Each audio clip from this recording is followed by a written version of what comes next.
Hello and welcome to CVR News Network. You're watching CVR English and welcome to World 360 and I'm Sunday. The details are Israeli Prime Minister Benjamin Netanyahu nominated President Donald Trump on Monday that he was nominating him for the Nobel Prize at the White House dinner marking their respect to the recent joint strikes on Iran's nuclear facilities. Both leaders hailed the 12-day military action on Iran as an unmitigated success. They also discussed advancing the 60-day Gaza ceasefire proposal and broader regional diplomacy aimed at stabilizing the Middle East. I want to present to you, Mr. President, the letter I sent to the Nobel Prize Committee. It's nominating you for the Peace Prize, which is well deserved, and you should get it. Thank you very much. This I didn't know. Wow. Thank you very much. Thank you. Coming from you in particular, this is very meaningful. Thank you very much, baby. Thank you. Thank you for everything you're doing. Thank you. It's a great honor. And I think we can work out a peace between us and the entire Middle East with President Trump's leadership. And by working together, I think we can establish a very, very broad peace that will include all our neighbors. I think Iran wants to meet. I think they want to make peace, and I'm all for it. I want to present to you, Mr. President, the letter I sent to the Nobel Prize Committee. It's nominating. Yes, President Donald Trump said on Monday he doesn't believe there is a hold-up in efforts to secure the ceasefire. Trump expressed optimism, citing ongoing indirect negotiations in Doha and a US-backed 60-day ceasefire plan involving hostage exchanges and strategic Israeli withdrawals. Despite lingering disagreements over the humanitarian aid and long-term terms, Trump portrayed talks as progressing constructively. Mr. President, is your Palestinian relocation plan still on the table? Is there a plan? Has there been any progress in finding countries to accept? Baby, why don't I let you answer that question? Mr. President, Wait a minute. Wait, he's got to answer the question. I think President Trump had a brilliant vision. It's called free choice. You know, if people want to stay, they can stay. But if they want to leave, they should be able to leave. It shouldn't be a prison. It should be an open place and give people a free choice. We're working with the United States very closely about finding countries that will seek to realize what they always say, that they want to give the Palestinians a better future, and those who, and I think we're getting close to finding several countries, and I think this will give, again, the freedom to choose. Palestinians should have it, and I hope that we can secure it close by. Is the ceasefire between Israel and Hamas, what's currently the holdup? I don't think there is a holdup. I don't think there's a holdup. I think things are going along very well. They just, left each other, and it was not a pleasant period of a few days. It was a little longer than a few days, but this was not a pleasant. Mr. President, is your Palestinian relocation plan still on the table? Is there a plan? Has there been any progress in finding countries to accept? Baby, why don't I let you answer that question? Mr. President, Wait a minute. Wait, he's got to answer the question. I think President Trump had a brilliant vision. It's called free choice. You know, if people want to stay, they can stay. But if they want to leave, they should be able to leave. It shouldn't be a prison. It should be an open place and give people a free choice. We're working with the United States very closely about finding countries that will seek to realize what they always say, that they want to give the Palestinians a better future, and those who, and I think we're getting close to finding several countries, and I think this will give, again, the freedom to choose. Palestinians should have it, and I hope that we can secure it close by. Is the ceasefire between Israel and Hamas, what's currently the holdup? I don't think there is a holdup. I don't think there's a holdup. I think things are going along very well. They just, left each other, and it was not a pleasant period.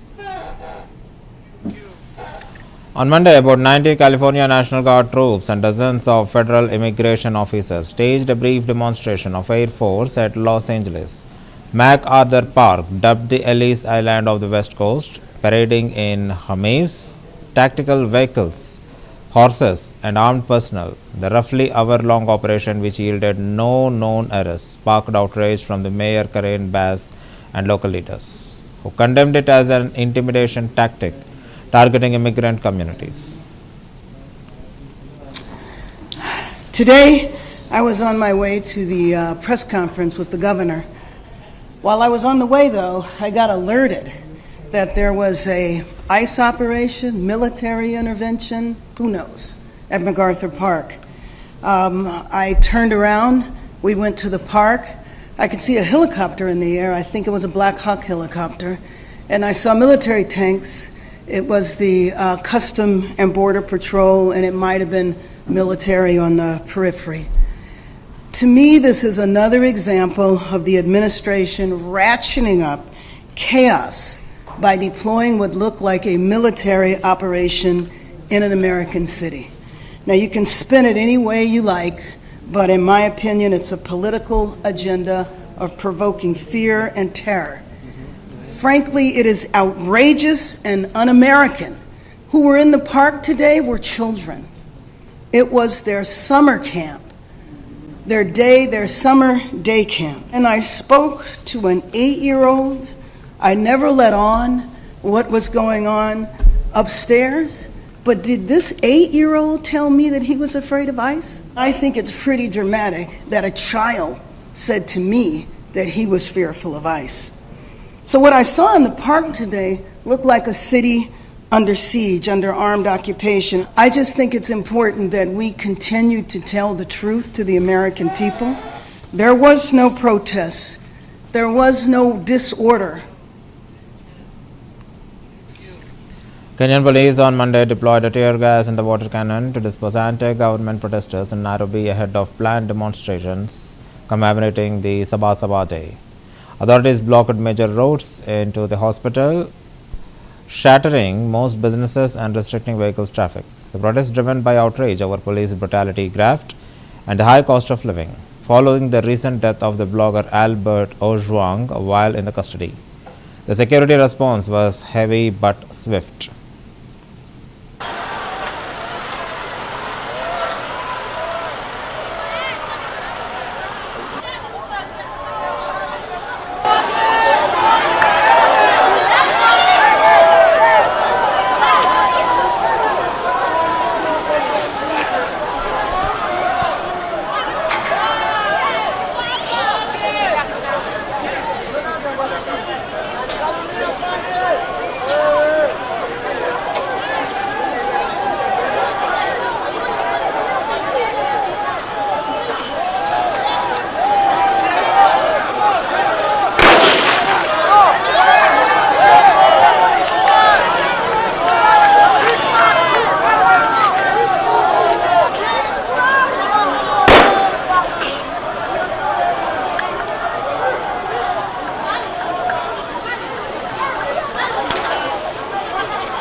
President Donald Trump said Monday he plans to visit Central Texas, probably Friday, following the devastating flash floods that struck over July 4th holiday weekend.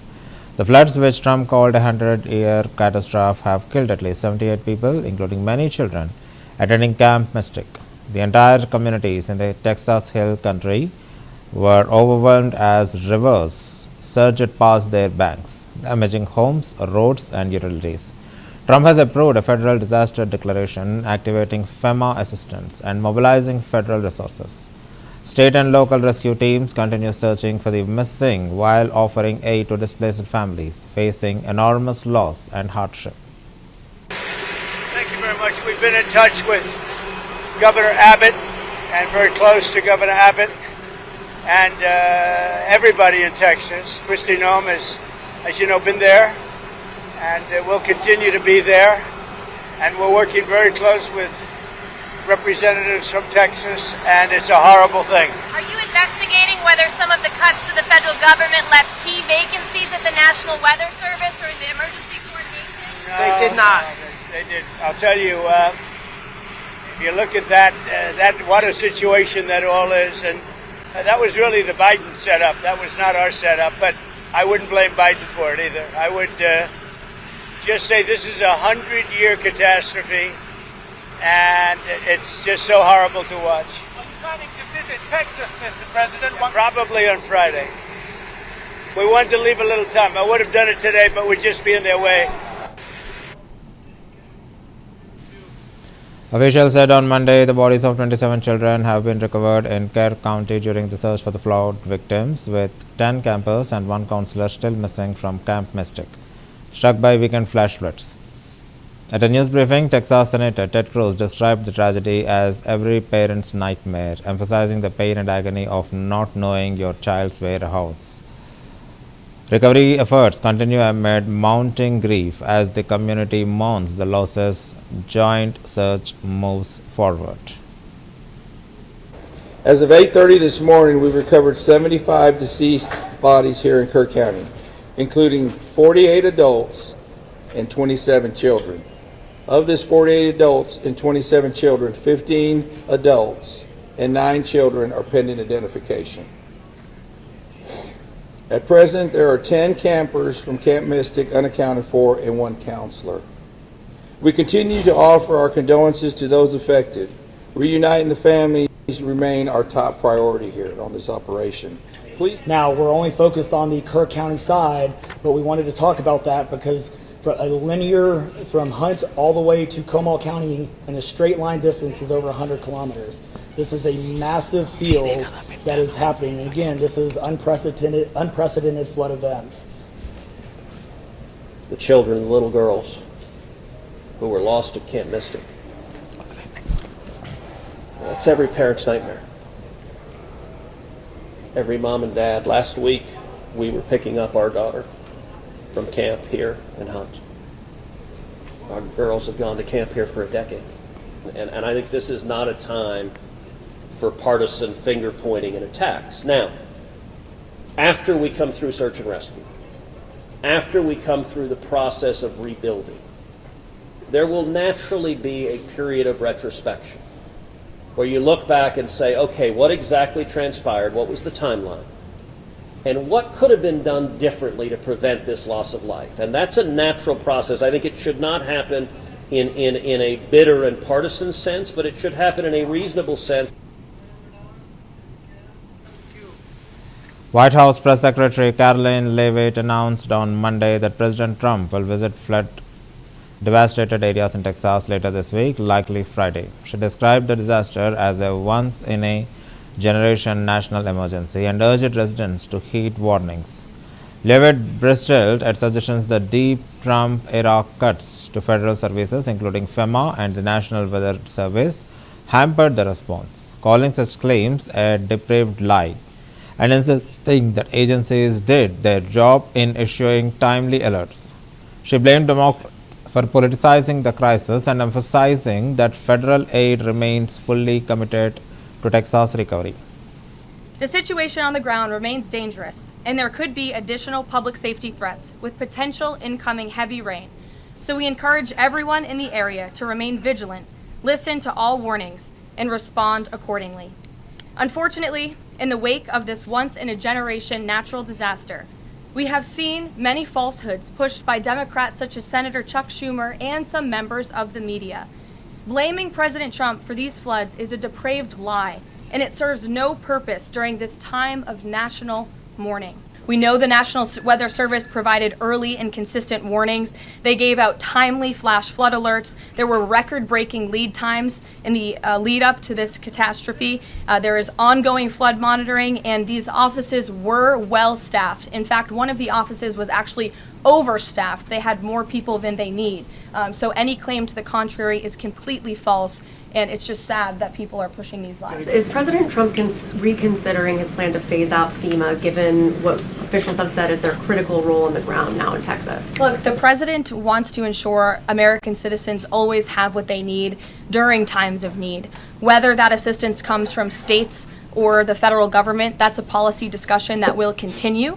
And the president has always said he wants states to do as much as they can, if not more. And in the case of Texas, the state and local officials are doing a tremendous job. And I know the president, Secretary Noem, and the federal government are very proud to be working with them. And the president has promised to give Texas the CCTV footage showing high level of violence used in the alleged assault of 3 police officers at Manchester Airport has been shown to jurors. Muhammad Fahir Amas, 20, and his brother Muhammad Ahmad, 26, both from Rochdale, are on trial at Liverpool Crown Court over the alleged attack on July 23rd last year. PC Zachary Marson and PC Elite Cook, who were armed, and PC Lida Ward, who was unarmed, were responding to an incident at the Starbucks cafe in Terminal 2 arrivals, in which Amas was said to have headbutted a customer.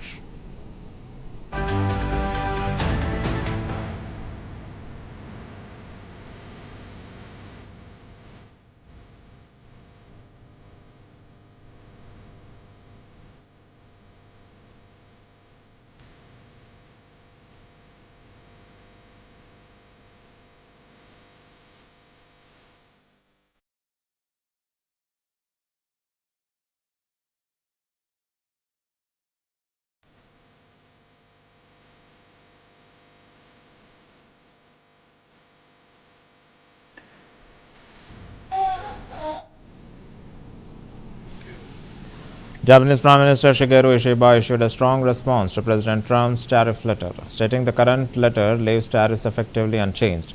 He confirmed no trade deal has been reached due to unresolved issues, but emphasized Japan's firm stance in ongoing talks. Negotiations will continue until the extended August 1st deadline. Ishiba criticized the U.S. for announcing further tariff hikes, deeply calling the move deeply regrettable.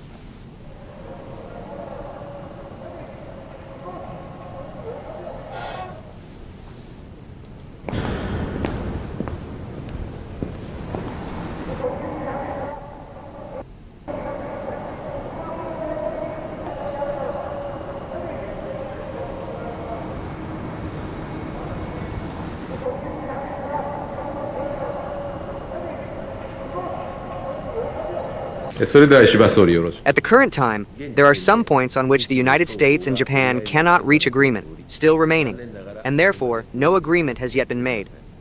This is because we, as the government of Japan, have avoided making easy concessions and have pursued robust talks, seeking what we ought to seek and defending what we ought to defend. We have made some progress through repeated dialogue with the U.S. side. As a result, the letter at this time leaves the tariff rate effectively unchanged, rather than the 30 or 35% recently conveyed by President Trump, and extends the deadline for negotiations. We have also received a proposal from the United States that it would like to proceed swiftly with negotiations in the lead-up to the new August 1st deadline, as the content of the letter may be reviewed based on Japan's response. It is deeply regrettable that the U.S. government has announced a further increase in tariffs, in addition to the rates already imposed.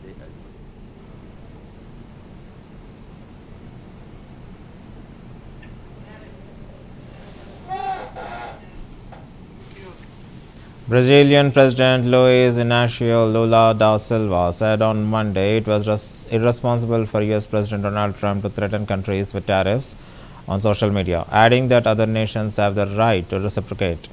Answering questions from journalists after the BRICS Summit of Developing Nations in Rio de Janeiro, Lula played down Trump's threat on Sunday, July the 6th, to slap additional tariffs on the bloc over the anti-American policies. The Brazilian president added that the BRICS group does not want to affront anyone. Instituição capaz de sentar na mesa os dois que estão em guerra. Presidente da República de país do tamanho dos Estados Unidos ficar ameaçando o mundo através da internet. Não é correto. Ele precisa saber que o mundo mudou. sabe? Não queremos imperador. Nós somos países soberanos. Se ele achar que ele pode taxar, os países têm o direito de taxar também. Esse país tem lei, esse país tem regra, e esse país tem um dono chamado povo brasileiro. Portanto, dê palpite na sua vida e não na nossa. Bem, então eu acho que os BRICS é um modelo novo, uma coisa nova. California Governor Gavin Newsom on Monday slammed U.S. President Donald Trump over the deployment of the National Guard and ICE raids carried out in Los Angeles on the sixth-month anniversary of the city's devastating wildfires. Newsom said the president has polluted heart after immigration agents swarmed Los Angeles' famed MacArthur Park earlier in the day. It says everything you and I need to know about the state of mind of the president and of the United States and the administration. Newsom told reporters, Donald Trump owns that. He owns the cruelty. He owns the arrogance. Not just the arrogance, it's by definition a weakness. Only a weak person puts a show like that, he added. After all, of these fires, that's the message from the polluted heart of the President of the United States, the polluted heart of Stephen Miller. Those National Guard men and women that were out there protecting people are now being used as political pawns. Out there on horsebacks running through soccer fields in the middle of the day, timed around announcements and events like this. It says everything you and I need to know about the state of mind of the President of the United States in this administration. So to those that feel torn asunder by everything that's happened over the course of the last 6 months, notably highlighted and reinforced the last 6 weeks and over the course of the last 60 minutes, day like today, I want folks to know we have your back and we'll continue to come back and do what we can to protect our diverse communities, to protect the spirit that defines the best of this city and our state, and to push back against this cruelty. To push back against this cruelty that is being perpetuated by the President of the United States. Well, look, you got estimated 41% of our workforce in the construction side, and that's a unique California stat. We have much higher. Texas and California have the two highest percentage of people without documentation, immigrants working in our construction unions and trades, people that are also not in the unions and trades. And so it's foundational to our recovery for him to, intentionally do what he did today. They know what they're doing. And then again, they have no idea what they're doing. And their ignorance is legendary. And the impacts of this will be felt in the recovery. And that's on them. Donald Trump owns that. He owns the cruelty. He owns the arrogance, not just the ignorance. It's by definition weakness. Only a weak person puts on a show like that. During a private White House dinner with Israeli Prime Minister Benjamin Netanyahu, Donald Trump said he would like to lift U.S. sanctions on Iran at the right time to give the country a chance at rebuilding, praising Iranians as smart, energetic people with such potential. Trump also revealed the recently lifted sanctions on Syria after being urged by Middle Eastern leaders, including Netanyahu, and expressed admiration for Syria's new leader. On the economy, Trump touted over 90 trade deals and said tariffs are driving companies into the United States, calling America the most successful country ever. Including Bibi, we took the sanctions off Syria, and I met the new leader. I was very impressed by him. Somebody said, well, he comes from a very tough background. I said, well, I'm not that surprised. It's a tough part of the world. But I was very impressed by him. But we took the sanctions off because we want to give them a chance. They would never have had a chance without the sanctions. And one of the things we have with Iran is, we have they are very biting sanctions. And I would love to be able to, at the right time, take those sanctions off, give them a chance at rebuilding, because I'd like to see Iran build itself back up in a peaceful manner and not going around saying death to America, death to the USA, death to Israel, as they were doing. You know, they were the bully of the Middle East, and now they're not the bully anymore. But they were saying terrible things, and would like to see them. They have such potential. You know, they have the oil power, and they have great people, smart people, energetic people, amazing. And I know so many Iranians from New York. I have a lot of friends, and they're great people. So it's a shame when you see a thing like this happen. But I think that taking the sanctions off of Syria is going to give Syria a great shot at making it. Mr. President, a congressional question.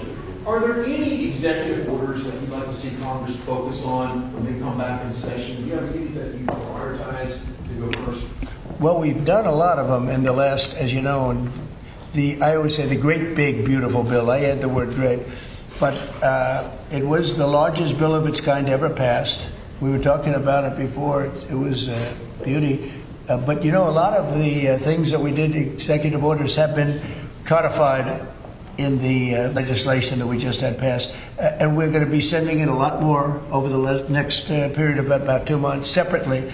But a lot of it was part of that beautiful big bill. During his daily update on X, Ukrainian President Volodymyr Zelensky announced a new meeting of the Ukraine Defense Contact Group in the Ramstein format. The Minister of Defense also informed about the organization of the next Ramstein. We are preparing for Brussels, Zelensky said. Zelensky also noted that they are working to replenish air defense ammunition, citing it as a top priority. І це передусім Покровський та Новопавлівський напрямки. Також Оріхівський напрямок, Сумщина та окремо наші дії на російській території, в прикордонні Курська та Белгородська області. Окупанти не відчуватимуть там спокою. Була дуже детальна розмова щодо дронів. Ми маємо значно більше використовувати всі типи дронів, які допомагають саме на передовій. Стримувати російські штурми і забезпечувати наші активні дії.